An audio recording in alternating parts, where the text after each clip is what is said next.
सार्थक पहल बदलाव हमसे में पुनः एक बार स्वागत। और आज हम सार्थक पहल के माध्यम से लेके आए हैं लॉर्ड एटली की घोषणा। तो लॉर्ड एटली कौन? लॉर्ड एटली मतलब ब्रिटिश पीएम, ब्रिटिश प्रधानमंत्री, लेबर पार्टी की। कौन सी पार्टी की सरकार वहां पर? लेबर पार्टी की सरकार। और जैसे ही वो सरकार बनी उन्होंने सीधा सा था, पहले वेवल को भेजा और ये वे अब हमें वहां पर सत्ता हस्तांतरित करना ही है। और उद्देश्य क्या था इनका? घोषणा का उद्देश्य था उपनिवेशवाद, उपनिवेशवाद को समाप्त करना, उपनिवेशवाद को समाप्त करना। सिर्फ भारत के ही नहीं, और जगह भी अंग्रेजों के जो उपनिवेश है उन सबको आजादी देना है। ये इसके साथ में सिर्फ भारत को ही आजादी नहीं दी मिली उस समय, बाकी अन्य जितने उपनिवेश थे उन सबको आजादी देने की बात उनके द्वारा की गई थी। सांप्रदायिक दंगों तथा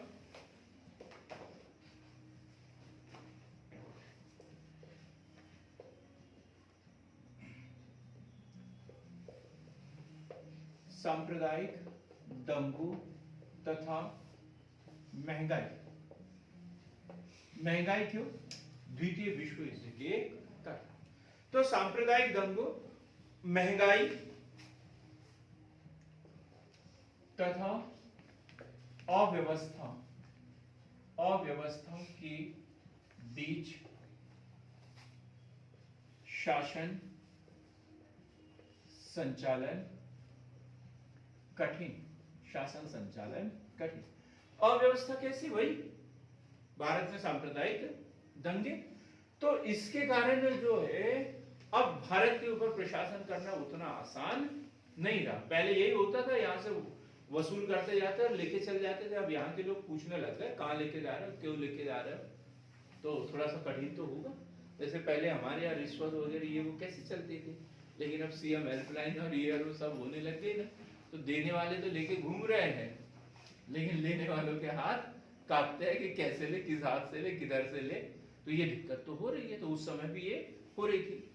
तो एटली ने जून 1948 से पहले, एटली ने जून 1948 से पहले भारत को स्वतंत्र करने की घोषणा की, स्वतंत्र करने की घोषणा की। एटली ने जून 1948 से पहले भारतीयों को स्वतंत्र करने की या भारतीयों को सत्ता सौंपने की घोषणा की। तो ये याद रखना है, कब हुई? 20 फरवरी 1947। और कब तक? जून 1948 से। और क्या था इसमें, कोई बताए जरा? और दूसरा क्या था? एक तो ये हो गया घोषणा में, और दूसरा बिंदु क्या था? लॉर्ड वेवल के स्थान पर, लॉर्ड वेवल के स्थान पर किसको? माउंटबेटन को भारत का वायसराय नियुक्त किया। भारत का वायसराय नियुक्त किया। लॉर्ड वेवल के स्थान पर माउंटबेटन को भारत का वायसराय नियुक्त करने की घोषणा की। ये दो चीजें उसकी घोषणा में थी। लॉर्ड एटली लेबर पार्टी के सदस्य, ब्रिटिश पीएम, और उन्होंने 20 फरवरी 1947 को घोषणा की। घोषणा का कारण क्या था? कि वो उपनिवेशवाद को समाप्त करना चाहते थे, ये उनका उद्देश्य था। और दूसरी कुछ परेशानियां थी। क्या? सांप्रदायिक दंगे हो रहे थे भारत में, महंगाई थी, अव्यवस्था थी, और इन परिस्थितियों में भारत के ऊपर शासन संचालन करना सरल नहीं था। परेशान थे, इसलिए उन्होंने ये घोषणा की। क्या घोषणा थी उसमें? कि जून 1948 से पहले भारत में सत्ता हस्तांतरित कर दी जाएगी। और दूसरा, इस काम को करने के लिए उन्होंने वायसराय लॉर्ड वेवल के स्थान पर माउंटबेटन को नियुक्त करने की घोषणा की। अब जो वायसराय थे हमारे यहाँ कुल वायसराय कौन थे? वेवल वेवल जो थे उनको ऐसा लग रहा था कि मैं तो यहाँ भारत को स्वतंत्रता दिलाने के लिए आया हूँ, और वो चाहते थे कि मेरे रहते में ही यदि भारत स्वतंत्र हो जाए तो मैं अमर हो जाऊंगा, मैं अमर हो जाऊंगा। और उनकी हार्दिक इच्छा थी कि मेरे रहते हुए ही भारत आजाद हो जाए, लेकिन वो उतना कुछ कर नहीं पाए, परिस्थिति ऐसी थी नहीं, इसलिए वो हो नहीं पाया। तो उन्होंने क्या किया, एक ब्रेक डाउन प्लान लाया। Break down plan, break down plan, ये याद रखना। ब्रेक डाउन प्लान किसका था? वेवल का। वो चाहते थे कि उनके रहते में, तो उन्होंने क्या बोला था, लॉर्ड वेवल द्वारा 31 मार्च 1947 तक ब्रिटिश सरकार भारत को छोड़ देगी। 31 मार्च 1947 तक ब्रिटिश सरकार भारत को छोड़ देगी। लेकिन ये भी उतना सफल नहीं हुआ, क्योंकि सिर्फ बोलने से काम नहीं चलता, क्योंकि ये फरवरी की बात है, उन्होंने घोषणा की कि 31 मार्च तक, तो एक महीने के अंदर ये सब करना संभव नहीं था। और ब्रिटिश सरकार ने इस बात को ज्यादा तवज्जो भी नहीं दिया। लॉर्ड माउंटबेटन भारत में आए और बाकायदा उन्होंने वायसराय का पद ग्रहण किया। और इनको क्या लग रहा था कि जैसे मैं ये ब्रेक डाउन प्लान दूंगा तो हो सकता है वहां पर जो है निर्णय ये बदल जाए, वायसराय को बदलने का, लेकिन ऐसा नहीं। तो माउंटबेटन भारत में आए। माउंटबेटन भारत के अंतिम वायसराय और स्वतंत्र भारत के प्रथम गवर्नर जनरल, क्योंकि भारत जब स्वतंत्र हुआ तो ये वायसराय नहीं रहा, क्या हो गया, गवर्नर जनरल हो गया। तो भारत के अंतिम वायसराय माउंटबेटन और स्वतंत्र भारत के प्रथम गवर्नर जनरल वो भी माउंटबेटन।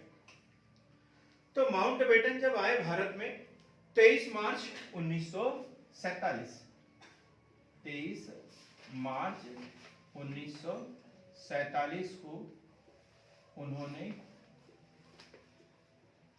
पदभार संभाला। कब? 23 मार्च 1947 को पदभार संभाला। और 3 जून 1947 को माउंटबेटन योजना प्रस्तुत की। कितने भाग थे इसके? 3। देखो, हम मेंस की तैयारी कर रहे हैं, मजाक नहीं कर रहे हैं, व्यापम की तैयारी नहीं कर रहे। तो कितने भाग में थी ये? 3 भागों में थी। तो एक तो है सीधी माउंटबेटन योजना जिसे कहते हैं, मुख्य योजना जिसे कहते हैं। मुख्य योजना कौन सी थी? माउंटबेटन योजना। क्या था इसमें? भारत की एकता बनाए रखते हुए, भारत की एकता बनाए रखते हुए, भारत की एकता बनाए रखते हुए प्रांतों को स्वायत्तता दी जाए। तो ये तो समझ से परे बात थी एकदम। मतलब भारत की एकता बनाए रखते हुए प्रांतों को स्वायत्तता दी जाए।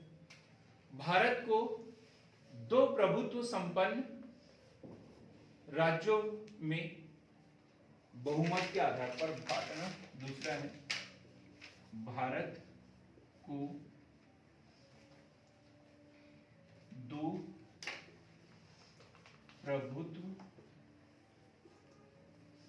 संपन्न राज्यों में बहुमत के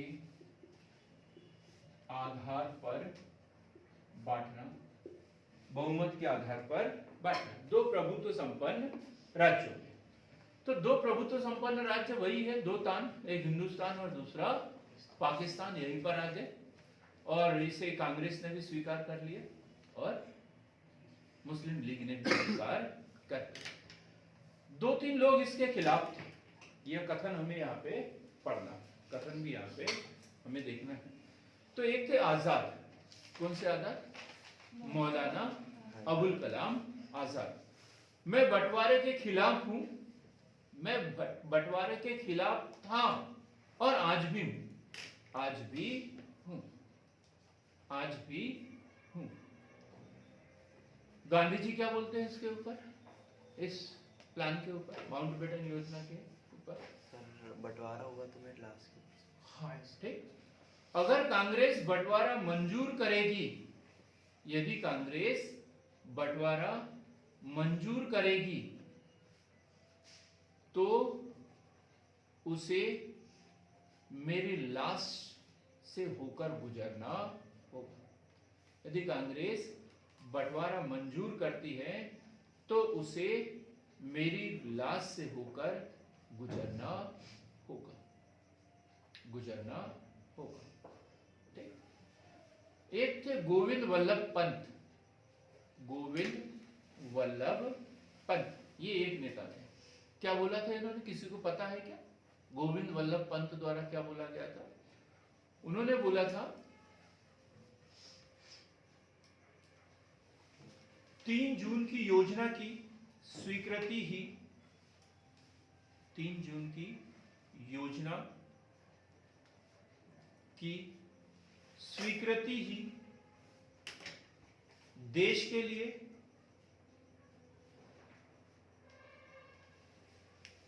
स्वराज तथा स्वाधीनता पाने का एकमात्र मार्ग है, एकमात्र मार्ग है। आज हमारे सामने दो ही विकल्प हैं, इसी में है। गोविंद वल्लभ पंत के बारे में लिख रहे हैं क्या? 3 जून की योजना की स्वीकृति ही देश के लिए स्वराज और स्वाधीनता पाने का एकमात्र मार्ग है। आज हमारे सामने दो ही विकल्प है, योजना की स्वीकृति या आत्महत्या, योजना की स्वीकृति या आत्महत्या। अब देखो ये योजना तो सामने आ गई माउंटबेटन की, ठीक है। अब स्वीकार नहीं करना ये तो कांग्रेस, मुस्लिम लीग, सभी दलों के ऊपर निर्भर करेगा। ऐसा तो है नहीं कि कांग्रेस ने स्वीकार कर लिया तो स्वीकार हो गया, मुस्लिम लीग ने स्वीकार कर लिया तो स्वीकार कर लिया। उसके ऊपर विचार विमर्श, बैठक वगैरह सब कुछ होगी। लेकिन माउंटबेटन इस शर्त पर आए थे कि आपको जाना है और एन केन प्रकार शक्ति हस्तांतरित करना है। ऐसा नहीं कि तुम्हें 10 साल राज करना है वहां पर, नहीं, जितने जल्दी हो सके तुम्हें सत्ता हस्तांतरित करना है। तो वो ढेर सारी दवाई अपने पास में लेके आए थे। समझे दवाई क्या है? हा? शुगर, कैंसर की बात नहीं कर रहा हूं मैं, किस बात पे ये मान जाए। तो और भी प्लान थे उनके पास में कि ये नहीं तो ये नहीं तो ये, तो ऐसे कुछ कि उनको मतलब इस बीमारी को जड़ से खत्म करना ही था। तो और एक्स्ट्रा दवाई भी उनके पास में थी। तो उसमें से एक है उनका बाल्कन प्लान, दूसरा कौन सा है? Balkan plan. ये तो मुख्य प्लान पढ़ लिया हमने, माउंटबेटन योजना, ठीक। कब आई थी? 3 जून 1947 को। और उसी के साथ में एक बाल्कन प्लान भी था। माउंटबेटन द्वारा वैकल्पिक प्लान लाया गया जिसमें अलग अलग प्रांतों को स्वतंत्रता दी जाए। क्या? बाल्कन प्लान, अलग अलग प्रांतों को स्वतंत्रता दी जाए। फिर ये प्रांत तय करेंगे कि उसे किस साम्राज्य में शामिल होना है, हिंदुस्तान में शामिल होना है, पाकिस्तान में शामिल होना है, या स्वतंत्र रहना है। समझ में आया? बाल्कन क्या मतलब जो 11 प्रांत थे, 11 प्रांतों को स्वतंत्रता दे देंगे, देशी रियासत है उनको स्वतंत्रता दे देंगे, और भारतीयों फिर सबके सामने विकल्प रखेंगे कि तुम हिंदुस्तान में शामिल हो जाओ या पाकिस्तान में, तुम्हारी इच्छा के ऊपर निर्भर करेगा। अब ये कांग्रेस द्वारा स्वीकार नहीं किया गया, इसे कांग्रेस ने स्वीकार नहीं किया। क्लियर हो गई बात? इसे कांग्रेस ने स्वीकार नहीं किया था। तीसरी है मेनन योजना।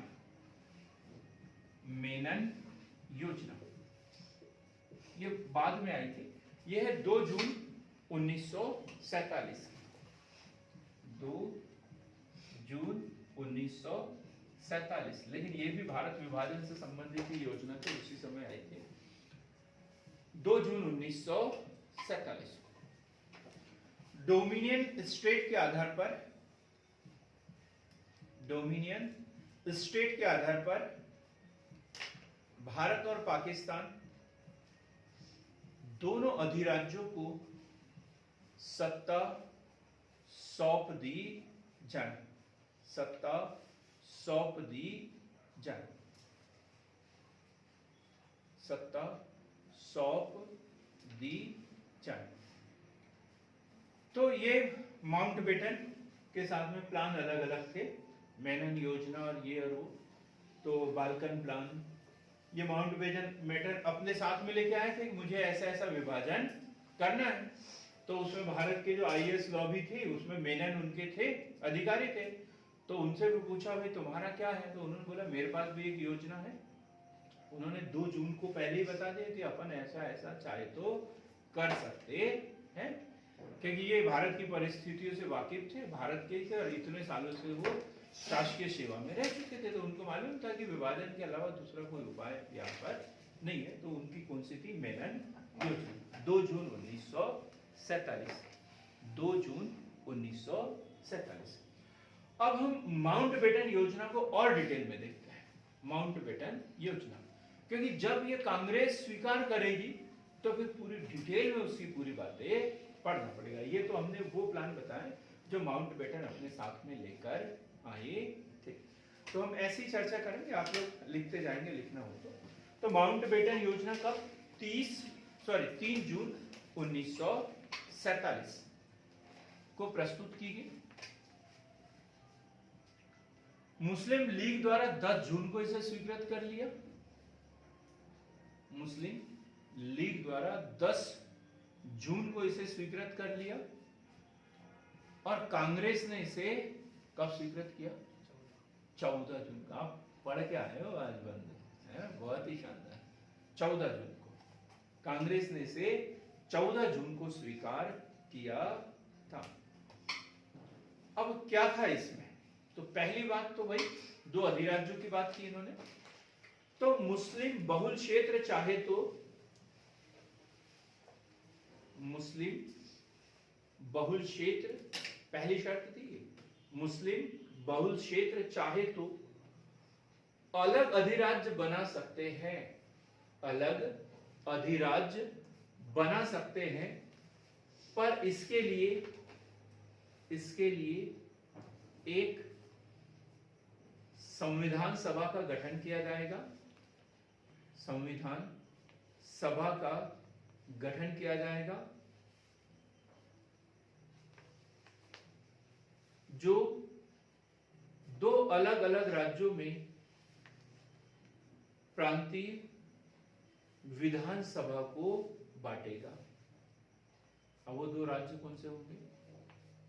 पंजाब और बंगाल। क्योंकि देखो पश्चिमोत्तर प्रांत वहां सिर्फ मुस्लिम लोग रहते हैं, उसकी बात ही अलग थी।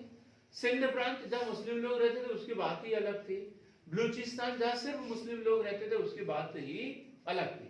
लेकिन ये मुस्लिम बहुल क्षेत्र जहां पर हिंदू मुस्लिम दोनों जनसंख्या थी, लेकिन बहुतायत में कौन थे? मुस्लिम। तो इनके लिए बोला कि ये लोग अलग अलग यहाँ पे एक आयोग बनाना पड़ेगा। जैसे बनाए, कौन सा आयोग बनेगा? भारत और पाकिस्तान के बीच विभाजन रेखा कौन सी है? रेडक्लिफ। तो रेडक्लिफ आयोग का गठन होगा और रेडक्लिफ आयोग की अनुशंसा के आधार पर इन दो प्रांतों का विभाजन किया जाएगा।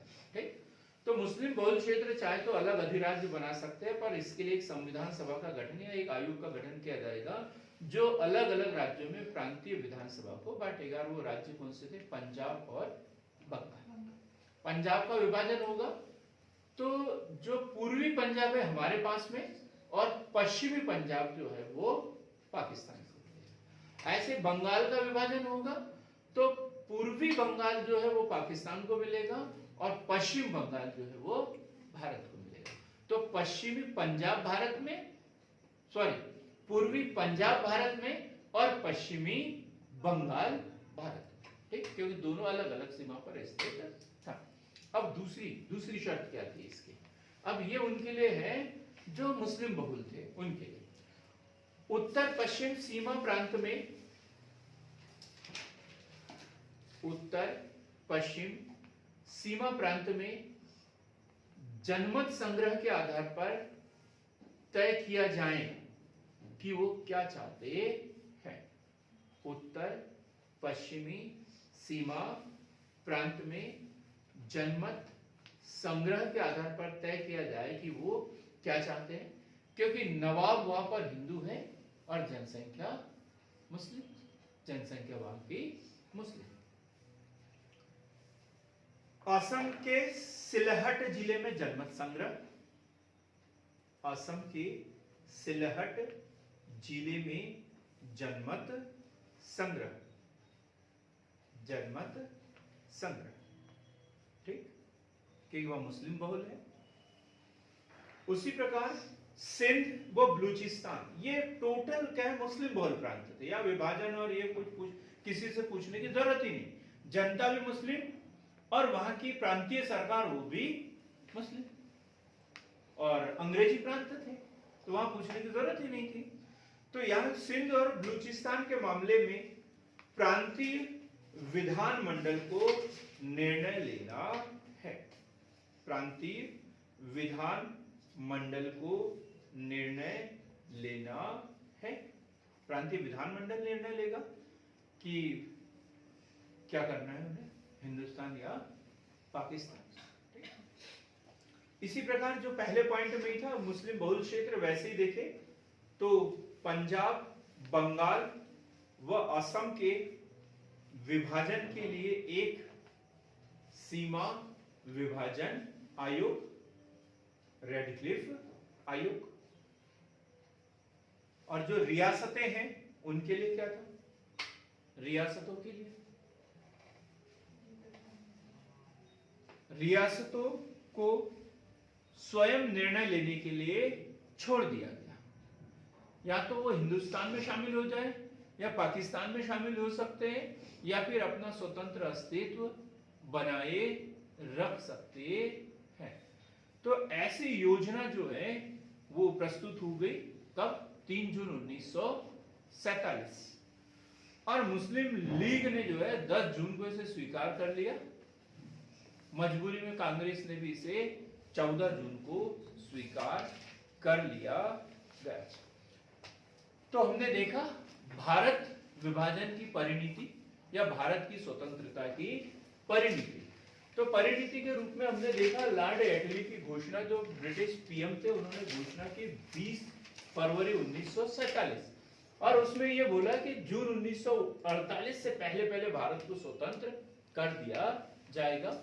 और इस कार्य को बेहतर तरीके से करने के लिए उन्होंने भारत के वायसराय को बदला, लॉर्ड वेवल के स्थान पर लॉर्ड माउंटबेटन को नियुक्त करने की घोषणा की।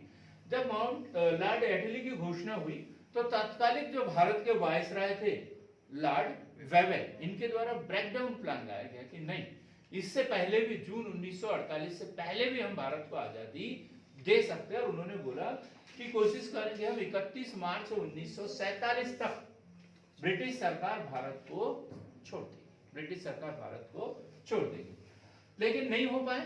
माउंटबेटन आए 23 मार्च 1947 को, उन्होंने पदभार ग्रहण किया और उन्होंने अपने साथ में जो प्लान लाए थे, एक मुख्य प्लान था, एक अस्थायी प्लान था, जिसे बाल्कन प्लान या वैकल्पिक प्लान इसे कहेंगे, और एक भारत के आईएएस वीके मेनन द्वारा भी एक योजना उनके सामने रखी गई। तो ऐसे 3 प्लान थे और इन तीनों के आधार पर जो मिली जुली प्रतिक्रिया के स्वरूप 3 जून 1947 को माउंटबेटन योजना प्रस्तुत की गई। तो 2 अधिराज्य हिंदुस्तान और पाकिस्तान। दूसरा जो बहुमत जिसमें था, बहुमत मुस्लिम जनसंख्या का बहुमत जिसमें था, तो उसमें यह था कि आप एक विधानसभा के माध्यम से इसका विभाजन किया जाएगा। दूसरा यह था कि उत्तर पश्चिम सीमा प्रांत में जनमत संग्रह करना था, जैसे कश्मीर वगैरह, ये जहां पे राजे महाराजा कौन थे, हिंदू थे, लेकिन जनता कौन सी थी, मुस्लिम थी। तो वहां जनमत संग्रह करना था, जनमत संग्रह करना था कि वो हिंदुस्तान में शामिल होना चाहते हैं या पाकिस्तान में शामिल होना चाहते हैं। इसी तरीके से असम के सिलहट जिले में भी जनमत संग्रह होना था। पंजाब, बंगाल और असम, इन तीनों राज्यों में विभाजन के लिए एक आयोग का गठन होना था और रैडक्लिफ आयोग का गठन किया गया और रियासतों को जो है भारतीय संघ में शामिल होने या नहीं होने के लिए उनके ऊपर निर्णय लेने के लिए स्वतंत्र छोड़ दिया गया। और इसी माउंटबेटन योजना के आधार पर जो है भारतीय स्वतंत्रता अधिनियम 1947 बना। तो इसी तरह हमारे चैनल के साथ बने रहिए, चैनल को लाइक कीजिए, शेयर कीजिए, सब्सक्राइब कीजिए। बहुत बहुत धन्यवाद।